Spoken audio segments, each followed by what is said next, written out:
तो दोस्तों, class 10th के मैथ के चैप्टर नंबर 2 यानी कि बहुपद, जिसमें हम ऑलरेडी 2.1 यानी बेसिक और 2.1 को एक्सप्लेन कर चुके हैं। अब हम बारी करने वाले हैं एक्सरसाइज नंबर 2।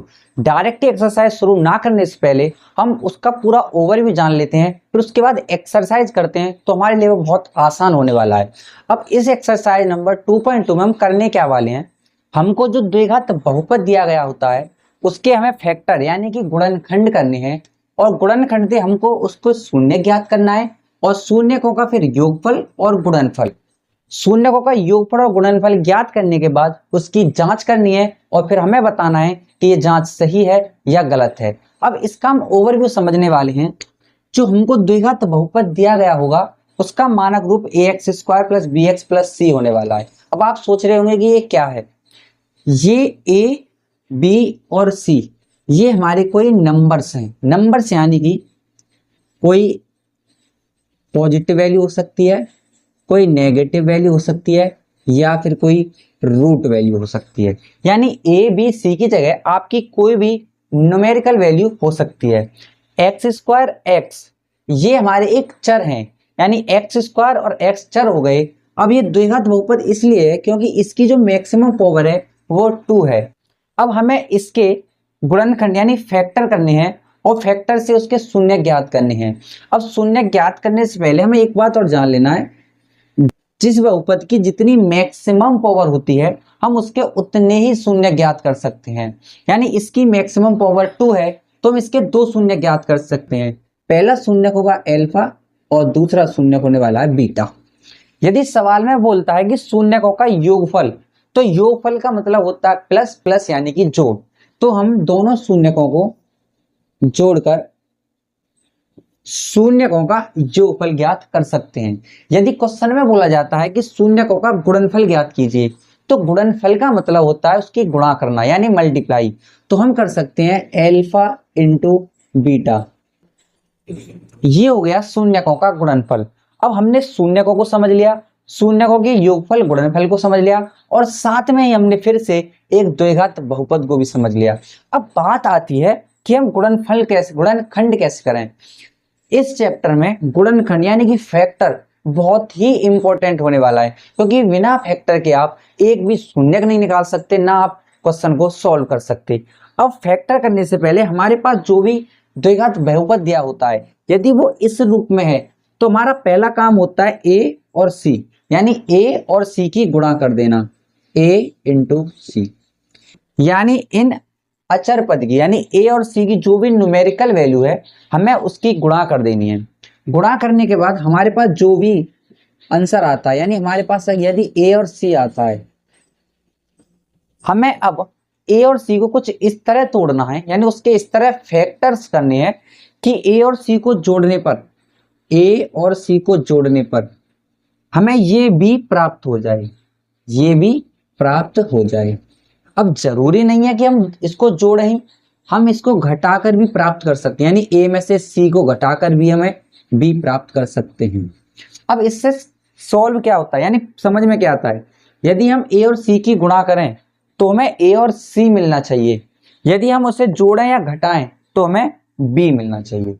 यदि ये दोनों पॉसिबल हैं तो हम इसके शून्यक निकाल सकते हैं, शून्यक के बाद योगफल और गुणनफल ज्ञात कर सकते हैं। यदि आपके पास ऐसा फैक्टर है तो आपको इन द एंड यानी लास्ट में दो ब्रैकेट मिलने वाले हैं।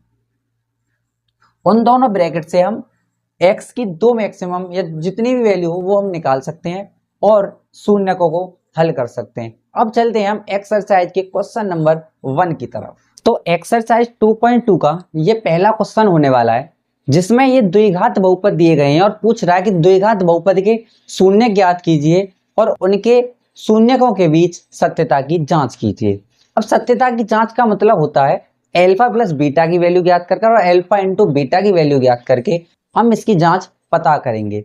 अब हम इस क्वेश्चन को सॉल्व करने वाले हैं और पता करने वाले हैं कि सत्यता की जांच सही है या गलत है।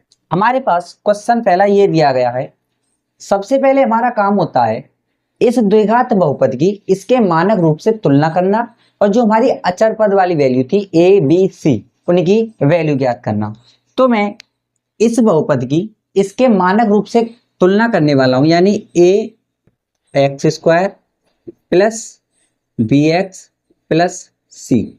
अब इसकी से तुलना करने पर हमें पता चल रहा है कि ए की जगह, यानी एक्स स्क्वायर से पहले यहाँ ए है, तो इस एक्स स्क्वायर से पहले जो भी संख्या दी गई होगी वो हमारी ए की वैल्यू होने वाली है। अब यहाँ पर ए के स्थान पर कुछ नहीं है, तो इसका मतलब इसकी जगह एक होता है, तो ए की वैल्यू हो गई 1। अब देखिए बी, अब बी की वैल्यू हम ज्ञात करेंगे। बी की जगह यहाँ 2 है, लेकिन यहाँ बी प्लस की या माइनस की, तो बी की जो वैल्यू होने वाली है ये पूरी -2 होने वाली है। अब हमारे पास ए और बी दोनों की वैल्यू आ गई। अब हमें यहाँ पता चल रहा है कि सी की जगह यहाँ 8 है, और वो भी 8 किसका है, माइनस का, तो सी की वैल्यू -8। अब ये ए बी सी की वैल्यू हमें जांच करने के लिए बहुत काम आने वाली है, इसलिए हम इसको पहले ही निकाल लेते हैं।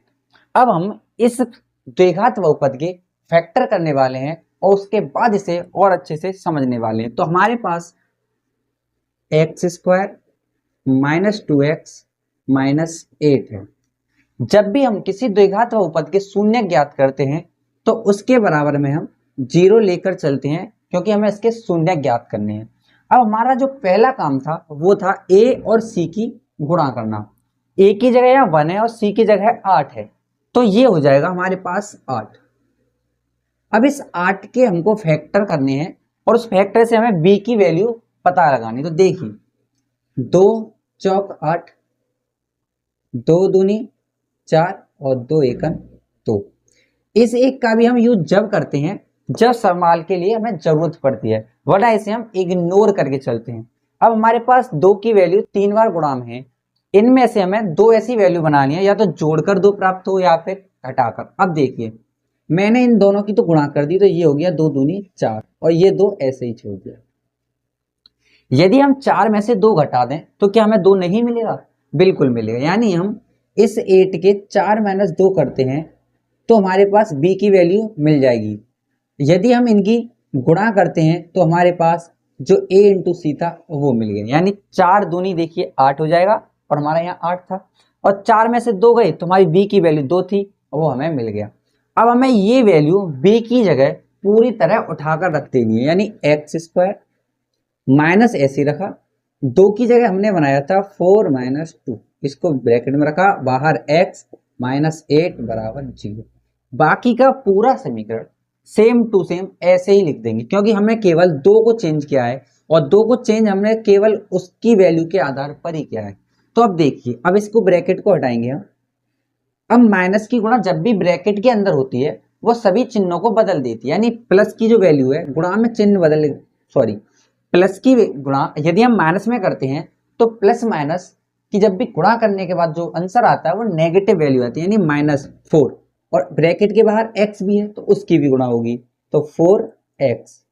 अब ये माइनस और ये माइनस, इन दोनों की हम गुणा करेंगे, यानी minus into minus always plus होते हैं, यानी हमेशा के लिए वो प्लस की वैल्यू आती है, +2x। और इस 8 को हम ऐसे ही उतार लेंगे और बराबर में 0। अब हमारे पास ये फंक्शन पूरी तरह टूट चुका है, यानी इसका गुणनखंड हो चुका है। अब हम इसके बाद 2 के पेयर्स बनाते हैं, यानी पहला पेयर ये बन गया और दूसरा पेयर ये बन गया। अब इन दोनों पेयर्स में से हम कॉमन लेने वाले हैं। कॉमन लेने का मतलब होता है जो भी हम कॉमन ले रहे हैं उसका इन दोनों में भाग पूरा पूरा जाना चाहिए। अब यहाँ हमारे पास वैल्यू है 1। अब हम 1 और 4 में से ऐसी संख्या कॉमन लेंगे जो इन दोनों को पूरी तरह डिवाइड कर दे। तो 1 को तो केवल 1 ही डिवाइड कर सकता है, तो 1 और 4 में से जो भी कॉमन वैल्यू आने वाली है वो हमारे पास 1 आने वाली है। और 1 को हम कॉमन लेते टाइम जब लिखते हैं जब उसकी जरूरत पड़ने वाली है। अब यदि हम यहाँ 1 को लिख भी देंगे तो उससे कोई फर्क नहीं पड़ेगा। अब उसके बाद यहाँ पर भी x है, यहाँ पर भी x है, दोनों साइड x है, तो इसमें से हम x को कॉमन लेंगे, ब्रैकेट। अब एक्स स्क्वायर में से x कॉमन आ गई, यानी गुणा में से एक x निकल गई, तो गुणा में एक x बची तो वो इधर लिख दी, -4 तो हमारा यही आएगा क्योंकि हमने 1 कॉमन लिया है। 1 का भाग अगर हम 4 में देंगे तो वो 4 ही आएगा, और x कॉमन ले तो वो बाहर आ गई। अब इन दोनों में से प्लस, अब देखिए यहाँ तो x है लेकिन दूसरी साइड x नहीं, तो इसका मतलब इन दोनों में से x कॉमन नहीं आएगा। अब देखिए 2 और 8 में से ऐसी कौन सी वैल्यू जो दोनों को डिवाइड करती है, तो 2, दो एकन दो, दो चौक 8, तो यहां से हमारा कॉमन आया 2। अब 2 को 2 से डिवाइड करेंगे तो 1 बचा, तो 1 को छोड़ दिया, यहाँ आ गया x माइनस। अब 2 को 2 से 8 को डिवाइड करते हैं, 2 चौक 8, तो यहाँ 4 आ गया, 4 बार डिवाइड और बराबर में 0। अब देखिए यदि फैक्टर करने के बाद हमारे दोनों ब्रैकेट्स सेम आते हैं तो हम कह सकते हैं कि यहां तक हमारा क्वेश्चन पूरी तरह सही है। अब जो भी दोनों ब्रैकेट सेम आए, इन दोनों को कॉमन लेने के बाद हम एक जगह लिख सकते हैं, यानी x माइनस 4, और इन दोनों के बाद जो भी बचता है, यानी एक तो हमारे पास x बचा, वो x इस ब्रैकेट में, और फिर प्लस 2 बची, वो +2 इस ब्रैकेट में, और बराबर में 0। अब देखिए एक बार इस ब्रैकेट के बराबर 0 रखते हैं और एक बार इस ब्रैकेट के बराबर 0 रखते हैं, तो x माइनस 4 बराबर 0। अब इस -4 को यदि हम इधर की साइड ले जाते हैं, इसका पक्षांतर करते हैं, तो माइनस की वैल्यू इधर पॉजिटिव हो जाती है, पॉजिटिव वैल्यू उधर माइनस की हो जाती है, और भाग का जब भी हम पक्षांतर करते हैं तो वो गुणा में आता है, और गुणा का पक्षांतर हमेशा भाग में आता है। तो ये x की वैल्यू यहाँ से हमारे पास आ गई 4। सेम यहां से हम x की वैल्यू निकालने वाले हैं, x + 2 बराबर में 0, तो यहां से जो हमारी x की वैल्यू आएगी वो आएगी -2, फिर प्लस की वैल्यू उधर आके माइनस की 2। अब हमारे पास x की वैल्यू आ गई। अब इन्हीं x की वैल्यू को हम शून्य बोल सकते हैं, यानी अल्फा की जो वैल्यू आई हमारे पास वो कितनी आई 4,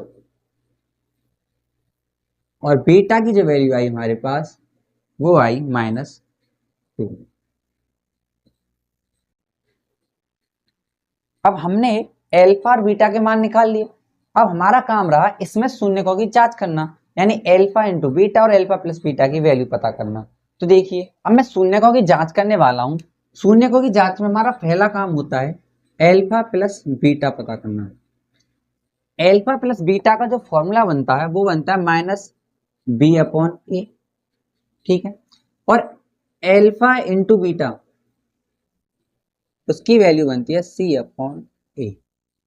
इन दोनों फॉर्मूला को हम यूज करके इसकी जांच करने वाले हैं कि क्या शून्यकों की जांच सही है या गलत है। हमारे पास जो अल्फा की वैल्यू है वो थी 4, तो हमने यहाँ लिख दिया 4, प्लस बीटा की वैल्यू थी -2, तो वो -2 इक्वल माइनस। अब बी की जो हमारी वैल्यू थी हम ऑलरेडी निकाल चुके हैं -2, तो एक माइनस पहले से और एक ब्रैकेट के अंदर -2 अपॉन में ए की वैल्यू कितनी थी 1, वो लिख दी, ठीक। अब 4 ब्रैकेट हटाएंगे तो प्लस और माइनस की गुणा होने वाली है। प्लस और माइनस की जब भी हम गुणा करते हैं तो वो नेगेटिव वैल्यू आती है, तो बराबर में माइनस इंटू माइनस, यानी दोनों माइनस, जब भी माइनस की गुणा माइनस में होती है तो वो वैल्यू बनती है प्लस। 4 से 2 जाता है तो हमारा पॉजिटिव 2 बचा और इधर 2 बचा। देखिए हमारी दोनों साइड बराबर आ रही हैं, तो हम कह सकते हैं कि सत्यता की जांच यहाँ सही है। लेकिन हम एक वैल्यू और निकालते हैं। देखिए अल्फा की वैल्यू थी हमारे पास यहाँ 4 इंटू बीटा की वैल्यू थी हमारे पास -2 बराबर।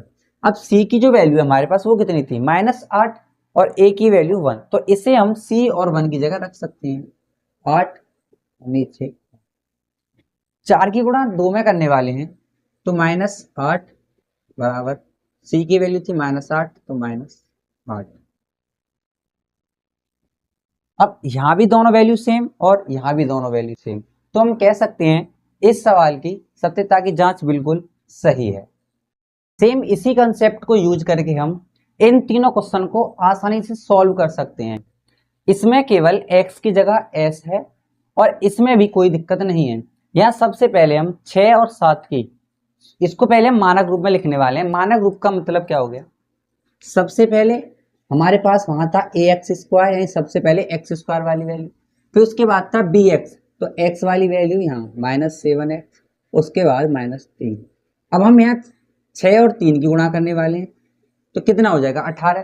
फिर उस 18 को ऐसे हम जोड़ेंगे या घटाएंगे कि हमें 7 प्राप्त हो जाएगी। उसके बाद सीधा वही क्वेश्चन सेम टू सेम हो जाएगा।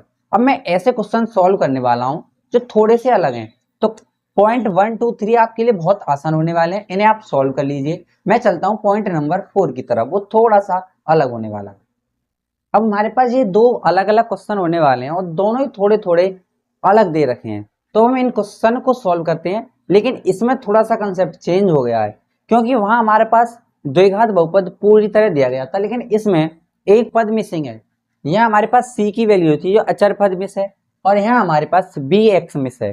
तो हम इसको दूसरे कंसेप्ट से करने वाले हैं, लेकिन हमें abc की वैल्यू तो फिर भी ज्ञात करनी पड़ेगी।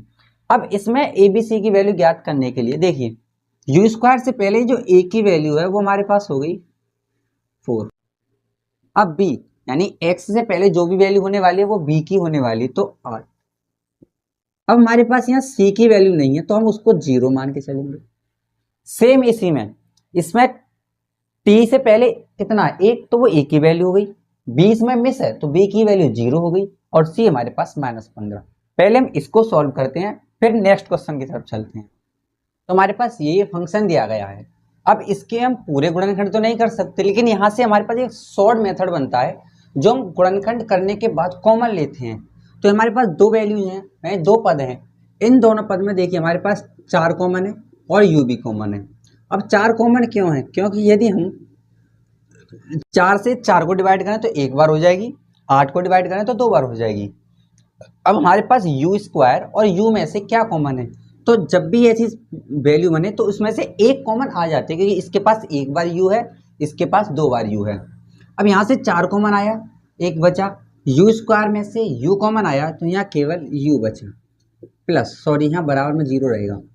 अब यहाँ से 4 में से 8 में से 4 कॉमन आया, 4 दूनी 8, और यू तो चला ही गया, बराबर 0।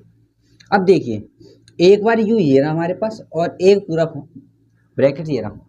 एक बार हम 4 यू के बराबर 0 रखेंगे, और एक बार हम u प्लस 2 के बराबर 0 रखने वाले हैं। अब यहाँ से हमारे पास 4 क्या है इसमें गुणा में, इधर भाग में जाएगा, फिर भी इस u की वैल्यू जो रहेगी वो रहने वाली है 0। अब इस u की वैल्यू 0 से मतलब हो गया हमारे पास ये एल्फा की वैल्यू 0 हो गई। अब यहाँ हमारे पास u प्लस 2, यानी इसको हम इधर डिवाइड करने वाले हैं, तो u की वैल्यू -2, यानी कि बीटा की वैल्यू -2 हो गई। अब ये दोनों हमारे पास शून्य आ गए। अब हम यहाँ से करने वाले हैं इस फंक्शन की जांच, क्या ये शून्यकों की जांच सही है या फिर गलत। तो देखिए एल्फा प्लस बीटा बराबर -b/a, एल्फा की वैल्यू 0 प्लस बीटा की वैल्यू -2। यहाँ हमारे पास b की वैल्यू 8 है तो -8 a की वैल्यू है हमारे पास 4, 0 तो हट जाएगा, प्लस -2 बराबर 4 से 8 को हम 2 बार डिवाइड कर सकते हैं, तो माइनस चिन्ह पहले से है -2, यानी यहाँ हमारी शून्यकों की जांच सही है। अब हम करने वाले हैं alpha into beta equal to c/a। Alpha की वैल्यू 0 इंटू बीटा की वैल्यू -2 बराबर c की वैल्यू हमारे पास यहाँ 0 है, a की वैल्यू 4। जब भी हम 0 को किसी से मल्टीप्लाई करते हैं तो उसकी वैल्यू 0 हो जाती है। जब भी ऐसा कोई मेथड बनता है, यानी हम किसी भी नंबर की 0 में भाग देते हैं तो वो भी हमारा 0 हो जाता है। तो इधर भी 0 बराबर 0, -2 बराबर -2, दोनों हमारी वैल्यूज बराबर आ रही हैं, तो इसका मतलब फंक्शन की जांच सही है, शून्यक हमारे सही हैं। अब हम इस वाले क्वेश्चन को सॉल्व करने वाले हैं और इसको करते हैं साफ। देखिए यहाँ से हमारे पास जो a की वैल्यू होने वाली है वो हो गई 1, b हमारे पास नहीं है तो b की वैल्यू 0, और c हमारे पास -15।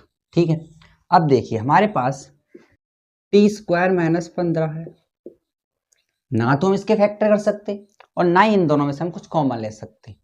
अब देखिए इसमें थोड़ा सा अलग मेथड लग गया, ये हो गया t², और इसको हम लिख सकते हैं √15 का होल स्क्वायर। अब क्यों लिख सकते हैं?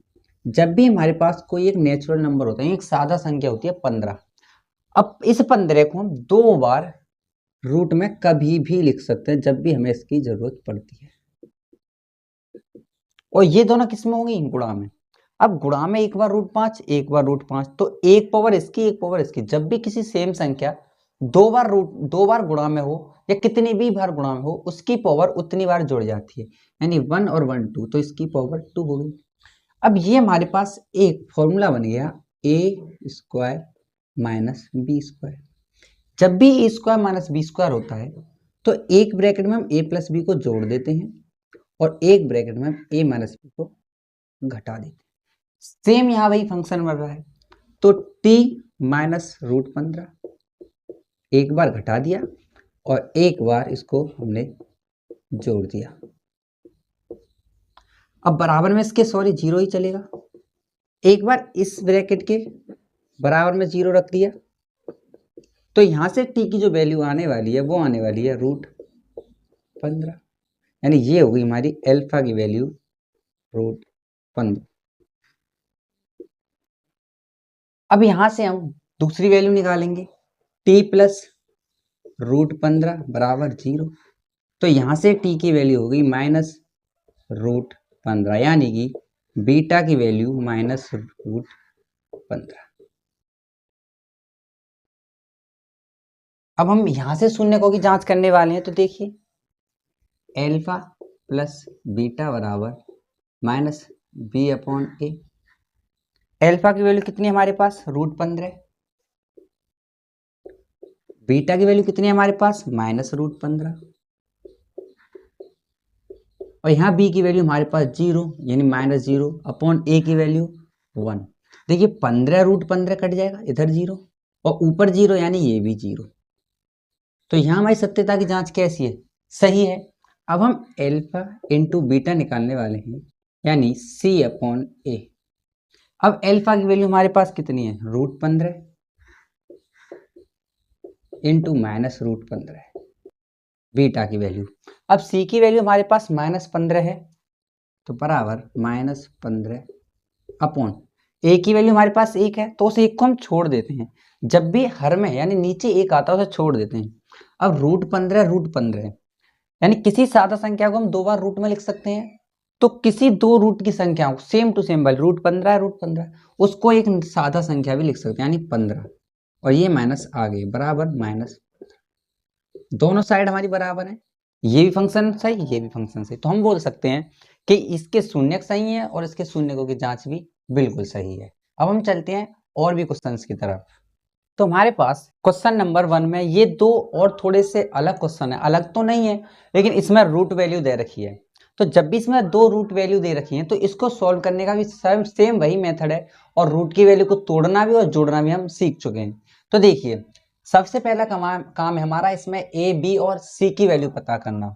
तो यहाँ पर ए की वैल्यू होगी हमारे पास 2, और एस से पहले जितनी वैल्यू होगी वो होगी हमारी बी की, यानी -1 + 2 रूट 2, और जो भी हमारी लास्ट में बची वैल्यू वो होगी सी की वैल्यू। अब देखिए इसको मैं ना तो इसमें हमें इसके गुणनखंड करने कुछ भी नहीं करना, हमें सीधा इस ब्रैकेट को खोल देना है। तो देखिए 2s² प्लस माइनस माइनस एक की गुणा एस में करी तो एस, माइनस की गुणा प्लस में की तो -2 रूट 2 एस प्लस के रूट 2 और बराबर में 0। अब देखिए हमारे पास ये दो पेयर बन गए और ये दो पेयर बन गए। अब इन दोनों पेयर्स में से केवल हमारे पास एस वैल्यू कॉमन है, तो यहां से हमने एस को कॉमन ले लिया, यहां से 2 बचा और यहां से एक एस बचा, एस -1। अब देखिए ये माइनस है और ये प्लस है। अब अभी तक तो मैं जरूरत नहीं पड़ी लेकिन यहां जरूरत पड़ने वाली है, क्योंकि हमारी इस ब्रैकेट के अंदर पहली जो वैल्यू पॉजिटिव है और हमको दोनों ब्रैकेट सेम बनाने हैं। तो यहां से यदि हम माइनस कॉमन लेते हैं तो हमारी ब्रैकेट के अंदर जो पहली वैल्यू तो माइनस कॉमन लेने से वो प्लस की होगी। अब कैसे होगी, तो देखिए अब हमारे पास ये दो संख्या और है, तो देखिए इसके पास रूट 2 है इसके पास रूट 2, तो दोनों से रूट 2 कॉमन आ गई। अब इसमें से माइनस कॉमन लिया तो यहाँ ये वैल्यू होगी प्लस की, तो यहाँ बचा 2s।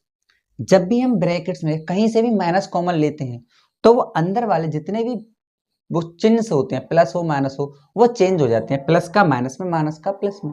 सेम यदि हम किसी ब्रैकेट को भी खोलते हैं तो माइनस का चिन्ह जो पहले लगा होता है वो अंदर वाले सभी चिन्ह को बदल देता है, प्लस का माइनस में माइनस का प्लस में, सेम वही तरीका है। तो अब देखिए यहाँ प्लस था कॉमन लिया माइनस तो ये माइनस हो गया। अब यहाँ से रूट 2 ऑलरेडी हम कॉमन ले चुके हैं तो यहाँ बचा 1 बराबर दोनों ब्रैकेट्स हमारे सेम, यानी यहां तक क्वेश्चन हमारा ठीक है। 2s माइनस 1 बराबर, सॉरी बराबर नहीं, दूसरे ब्रैकेट में s माइनस रूट 2 बराबर 0। एक बार हम इसके बराबर 0 रखने वाले हैं और एक बार हम दूसरे ब्रैकेट्स के बराबर 0। तो यहां से होगा 2s बराबर, ये माइनस वैल्यू इधर गई तो पॉजिटिव की 1, s के भी गुणा में 2 है, इस 2 को हम इधर पहुंचाते हैं तो s बराबर हो जाएगा 1/2 और यही हमारी एल्फा की वैल्यू हो गई 1/2। अब देखिए यहां से भी हम वैल्यू निकालेंगे, s माइनस रूट 2 बराबर 0 और यहां से हो जाएगा ये इधर जाके प्लस की बराबर की रूट 2, यानी बीटा की वैल्यू हमारे पास आ गई पॉजिटिव 2। अब देखिए एल्फा भी हमारे पास है, बीटा भी हमारे पास है। अब हम करने क्या वाले हैं इसकी जांच। तो देखिए एल्फा प्लस बीटा बराबर -b/a, हमारे पास एल्फा की वैल्यू है 1/2 प्लस बीटा की वैल्यू हमारे पास रूट 2 बराबर। अब हम यहां से b की वैल्यू लगाने वाले हैं, एक माइनस हमारे पास है और एक ये वाला, तो ये हो जाएगी प्लस की 1 प्लस 2 रूट 2 और अपॉन में आ जाएगा 2। अब देखिए अभी थोड़ा सा अलग है, अब हम करने क्या वाले हैं, यहां से हमारे पास भिन्न हो गया तो भिन्न में क्या करते हैं हम, सबसे नीचे हमारे पास 2 एलसीएम, इसको डिवाइड करेंगे तो ये ऐसे ही हो जाएगा, प्लस इस 2 की गुणा इसमें कर दी तो 2 रूट 2 बराबर में 1 प्लस 2 रूट 2 अपॉन में 2। दोनों साइड हमारी बराबर हैं। अब ऐसी अल्फा इंटू बीटा निकालेंगे तो वो भी बराबर ही आएगा और यहां से हम बोल सकते हैं कि सत्यता की जांच भी सही है। अब हम चलते हैं लास्ट क्वेश्चन की तरफ और इसको भी बहुत अच्छे से सॉल्व करने वाले हैं और फिर चलेंगे और भी मजेदार क्वेश्चंस की तरफ। तो देखिए अब हम इस क्वेश्चन नंबर 1 के लास्ट पॉइंट पर पहुंच चुके हैं। सबसे पहला काम, यहाँ से a की वैल्यू कितनी हो जाएगी, इतना करते करते हम डायरेक्ट लिख सकते हैं 1। b की वैल्यू कितनी हो गई 4 रूट 3 और c की वैल्यू हो गई 15। अब इस समीकरण को मैं इधर लिखने वाले हैं v² plus 4 root 3v minus 15 बराबर 0। 15 को सबसे अलग लिखिए। अब यहां से आपको समझना कितने अच्छे से, क्योंकि यहाँ एक रूट वाली वैल्यू है, जब भी कोई रूट वाली वैल्यू हमारे गुणनखंड में आती है वहां थोड़ा सा तरीका चेंज होता है। तो देखिए 3 पंजे 15, 5 एकन 5। अब आपको यहाँ समझना कहा है और क्या याद रखना है, जो भी हमारी रूट के अंदर वैल्यू है इधर बना लीजिए या है तो उसे देख लीजिए, यानी रूट के अंदर 3 है, इस 3 को आप ये मान के चलिए हमारे पास अभी ये है नहीं। अब हमारे पास 5 और अब 1 बचा, क्योंकि हमें अब 1 की जरूरत है, क्योंकि केवल 5 से हम 4 नहीं बना सकते। अब हमें 5 और 1 से 4 बनाना है तो हम कैसे बना सकते हैं, 5 में से यदि हम 1 घटा देते हैं तो हमारे पास 4 आ जाएगा, ये वाला 4। अब ये रूट हमें कैसे लाना है, किसी भी संख्या को हम 2 बार रूट में लिख सकते हैं, तो इस 3 को हम 1 बार रूट यहां देंगे और 1 बार रूट वाली देंगे। तो देखिए इस 3 का भी यूज हो गया, 5 का भी यूज हो गया और 1 का भी यूज हो गया। अब हम 5 रूट 3 में से 1 रूट 3 घटाएंगे तो कितने रूट 3 बचेंगे, 4, तो वही हमारे पास ये है। अब देखिए इसको हम यहाँ लिखते हैं v² प्लस ब्रैकेट के अंदर 5 रूट 3 माइनस रूट 3 और ब्रैकेट के बाहर v माइनस 15 बराबर। बाकी का हमने सेम टू सेम ऐसे ही लिख दिया। अब देखिए अब हम ब्रैकेट हटाते हैं, v² plus 5 root 3v minus root 3v और माइनस 15 बराबर 0। अब इन दोनों पेयर से कॉमन लेना है, इन दोनों पेयर से कॉमन लेना है, तो यहां से हमारे पास v कॉमन है तो ये बचा v प्लस 5 रूट 3। अब हमें पहली जो वैल्यू पॉजिटिव है हमारे ब्रैकेट के अंदर, यह माइनस की, तो यहां से हम माइनस कॉमन लेते हैं। अब देखिए इसमें से और इसमें से कैसे कॉमन लें, 15 को मैं लिख सकता हूं 5 दिया 15, 5 इंटू 3, और इस 3 को मैं लिख सकता हूं रूट 3 इंटू में रूट 3। ठीक, तो देखिए अब इसके पास कौन कौन सी वैल्यू, सॉरी यहाँ पे इसके पास रूट 3 है और ये इस 15 की जगह हम ये लिख सकते हैं, यानी इसके पास भी एक रूट 3 है, तो यहां से हमारे पास √3 कॉमन आया। ठीक, अब √3 कॉमन आया तो केवल v बचा। अब देखिए इस 15 के पास 5 थी, √3 थी और एक √3 और थी, ये रही। एक √3 उसने कॉमन ले ली तो इसके पास बची प्लस की 5√3 बराबर 0। दोनों ब्रैकेट सेम है तो देखिए उनको एक जगह लिख दिया और दूसरे ब्रैकेट में जो भी बचा कुछ था वो लिख दिया और बराबर में 0। अब यहां से इसके बराबर 0 रखते हैं तो यहां से अल्फा की वैल्यू निकालेंगे हम,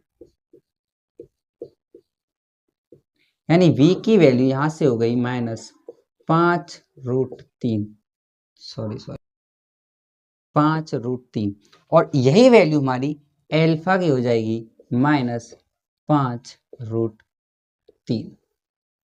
अब यहां से हम इसके बराबर में 0 रखने वाले हैं तो ये वैल्यू इधर जाके प्लस की हो जाएगी तो v बराबर √3 और यही हो जाएगी हमारी बीटा की वैल्यू। जब हमारे पास अल्फा और बीटा आ गए हैं तो हम यहां से भी सत्यता की जांच पता कर सकते हैं, अल्फा प्लस बीटा और अल्फा इंटू बीटा। अब तो क्वेश्चन नंबर 1 कंप्लीट करने के बाद हम पहुंच चुके हैं क्वेश्चन नंबर 2 की तरफ। अब क्वेश्चन नंबर 2 क्या कहने वाला है कि हमें द्विघात बहुपद ज्ञात करना है शून्यकों के योगफल और शून्यकों के गुणनफल से। अब तक हम द्विघात बहुपद से शून्यक और उनके योगफल गुणनफल को ज्ञात कर रहे थे, लेकिन अब इसका हमें उल्टा करना है। अब हमें शून्यकों के योगफल से और शून्यकों के गुणनफल से द्विघात बहुपद ज्ञात करना है। अब द्विघात बहुपद ज्ञात करने के लिए हमारे पास एक फॉर्मूला होता है कि जो कि एक कांस्टेंट वैल्यू होती है x² minus alpha plus beta. जो भी शून्यकों का योग है वो x के गुणांक में प्लस अल्फा इंटू बीटा जो कि c की वैल्यू होने वाली है, यानी कि अचर पर। किसी भी द्विघात बहुपद को ज्ञात करने के लिए यदि हमारे पास शून्यकों का योग और शून्यकों का गुणनफल है तो हम द्विघात बहुपद इस फॉर्मूले के जरिए निकाल सकते हैं। तो अब हम चलते हैं क्वेश्चन नंबर 2 के सभी पॉइंट्स की तरफ और उन्हें करते हैं फिनिश और एक्सरसाइज को करते हैं खत्म। तो हमारा क्वेश्चन जो होने वाला है वो ये रहा। अब उसने बोला है कि एक द्विघात बहुपद ज्ञात कीजिए जिसमें शून्यकों का योगफल व गुणनफल क्रम से दिए हुए हैं, यानी सबसे पहले जो भी पद दिया हुआ है वो शून्यकों का योगफल है और जो दूसरा पद दिया हुआ है वो शून्यकों का गुणनफल है। तो जैसा क्वेश्चन में दिया गया है हम वैसा लिखने वाले हैं। शून्यकों का योगफल यानी कि अल्फा प्लस बीटा बराबर हो गया 1/4। अब शून्यकों का योगफल तो लिख दिया, अब शून्यकों का गुणनफल यानी कि अल्फा इंटू बीटा बराबर हो गया -1। अब इन दोनों से हमें द्विघात बहुपद ज्ञात करना है और द्विघात बहुपद ज्ञात करने का हमारे पास फॉर्मूला था कि ब्रैकेट में x² minus alpha plus beta x plus alpha into beta. अब इस फॉर्मूले में हम ये दोनों वैल्यू पुट करने वाले हैं और द्विघात बहुपद निकालने वाले हैं। कांस्टेंट वैल्यू को ऐसे ही रख देंगे, x² minus alpha plus beta की वैल्यू 1/4 तो यहाँ आ जाएगा 1/4 इंटू में x प्लस और अल्फा इंटू वैल्यू की वैल्यू है -1 तो ये हो जाएगा -1 ब्रैकेट बंद। तो अब देखिए इसको a को ऐसे ही छोड़ देंगे, x² माइनस x की गुणा अगर 1 में करते हैं तो x/4 और -1। देखिए अभी हमारी 4 में है, यानी इसको हम अगर एलसीएम लेते हैं और सॉल्व करते हैं तो वो क्या होगा, k को ऐसे ही छोड़ा, पूरे का एलसीएम आया 4। इन सब के अपॉन में कुछ नहीं तो 1 मानेंगे और जब भी 1 का भाग हम 4 में देते हैं तो 4 बार जाएगा और जितनी बार भाग गया उसकी करेंगे इसमें गुणा। तो 4x² माइनस x और -4। अब ये जो कांस्टेंट वैल्यू नीचे हो गई, इस k का मतलब भी वही होता है, जो भी कांस्टेंट वैल्यू होती है ये अपने अंदर इसको समाहित कर लेता है। तो इसका जो मेन आंसर आया वो आया 4x² माइनस x -4। यानी इन दोनों शून्यकों की मदद से जो भी हमारा द्विघात बहुपद आता है वो होता है 4x² माइनस x और -4। अब इसके बाद हम चलने वाले हैं पॉइंट नंबर 2 की तरफ। तो इस वाले टॉपिक में एल्फा प्लस बीटा की जो वैल्यू है वो है रूट में 2 और एल्फा इंटू बीटा की वैल्यू है 1/3। अब इस वैल्यू को सेम उसी की तरह इसमें हम पुट करते हैं। कांस्टेंट ऐसे ही रहा, एक्स स्क्वायर ऐसे ही रहा, और एल्फा प्लस बीटा की वैल्यू √2 है तो उसको √2 यहां पुट किया, इंटू में एक्स प्लस और एल्फा इंटू बीटा की जो वैल्यू है वो है हमारे पास 1/3। इसके अपॉन में 3 है तो मैं इसको डायरेक्ट करने वाला हूं। पूरे का एलसीएम आ गया 3, कांस्टेंट बाहर के, इन सब के अपॉन में 1 होगा तो ये हो गया 3x² माइनस, अब ये नॉर्मल वैल्यू है ये रूट वैल्यू, तो इनकी जो गुणा होगी वो हो जाएगी 3√2x + 1। तो इसका जो मेन आंसर निकल के आता है कि 3x² माइनस 3√2x + 1। इन दोनों शून्यकों की मदद से जो द्विघात बहुपद निकलता है हमारा ये निकलता है, और ये जो 3 था वो k में यानी एक कांस्टेंट वैल्यू में समाहित हो गया। अब हम चलते हैं पॉइंट नंबर 3 की तरफ।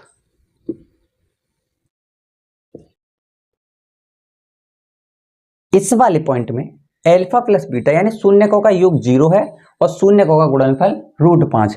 अब इन वैल्यूज को हम इस फॉर्मूले में पुट करते हैं और अपना द्विघात बहुपद ज्ञात करते हैं। तो देखिए कि x² को ऐसे ही रखा जाएगा। अब यहां पर जो हमारे पास एल्फा प्लस बीटा है उसकी वैल्यू हमारे पास 0, तो यहां हम 0 × x प्लस और एल्फा इंटू बीटा की जो वैल्यू हमारे पास वो है √5, तो ये √5। जब भी हम 0 की गुणा किसी भी पद में करते हैं तो वो पूरी वैल्यू 0 हो जाती है और उस 0 वैल्यू को हम यहाँ छोड़ के चलते हैं। तो हमारा यहाँ द्विघात बहुपद निकल के आया कि ब्रैकेट में x² और प्लस √5, यानी इन दोनों शून्यकों के योग और गुणनफल की मदद से हमारा जो द्विघात बहुपद बनता है वो होता है कि x² + √5। इस पूरे चैप्टर को और इन सभी एक्सरसाइज के क्वेश्चंस को मैंने बहुत अच्छे से सॉल्व किया है, तो उस हिसाब से आप ये वाला क्वेश्चन यानी एल्फा प्लस बीटा की वैल्यू 1 हो गई और एल्फा इंटू बीटा की वैल्यू भी है 1 हो गई, इसको सीधा इसमें पुट करने के बाद हम बिल्कुल आसानी से इसका आंसर पा सकते हैं। सेम ये वाला, ये एल्फा प्लस बीटा की वैल्यू और ये एल्फा इंटू बीटा की वैल्यू, तो ये दोनों बहुत ही इजी और सिंपल पॉइंट हैं, तो इनको आप आसानी से कर सकते हैं। मैं करने वाला हूं पॉइंट नंबर 5 को। अब इसमें एल्फा प्लस बीटा की वैल्यू जो दी गई है वो है -1/4 और एल्फा इंटू बीटा की जो वैल्यू दी गई है वो है 1/4। अब इन दोनों को मैं इस फॉर्मूले में पुट करने वाला हूं और इसका आंसर लाने वाला हूं। तो देखिए कांस्टेंट वैल्यू हमारी सेम वही रहेगी। अब x² को हम ऐसे ही लिख दिया माइनस एल्फा प्लस बीटा की जो वैल्यू है हमारे पास वो है -1/4, तो ब्रैकेट के अंदर -1/4 और ब्रैकेट के बाहर जो हमारी वैल्यू थी x वो सेम टू सेम। अब एल्फा प्लस बीटा की जो वैल्यू है वो है +1/4, तो उसको हमने +1/4 पुट कर दिया। अब इसको हम सॉल्व करने वाले हैं, फिर इसका आंसर निकालते हैं। देखिए k को ऐसे ही रहने दिया, x² माइनस इंटू माइनस, जब भी हम ब्रैकेट हटाते हैं तो गुणा होती है और माइनस इंटू माइनस हमेशा प्लस की वैल्यू बनती है, तो ये हो गया 1/4 और इंटू में ऊपर x और +1/4। तो देखिए अब हमारा यहाँ पर फिर से एक सॉल्यूशन बन रहा है,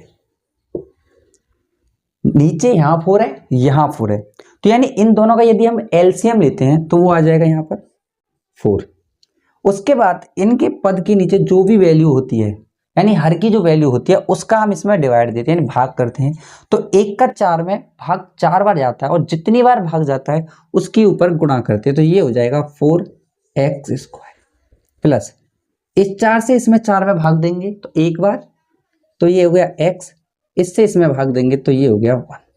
तो हमारा जो आंसर निकल के आया कि 4x² + x + 1, तो ये हमारा आंसर हो गया और सभी क्वेश्चन सॉल्व हो गए। और इस वीडियो को मैं यहीं रुकता हूं। अगर आपको इसमें कोई दिक्कत है तो आप कमेंट में बताएं या मेरे इंस्टाग्राम पर पहुंच जाएं, मैं वहां आपको सॉल्यूशन जरूर दूंगा।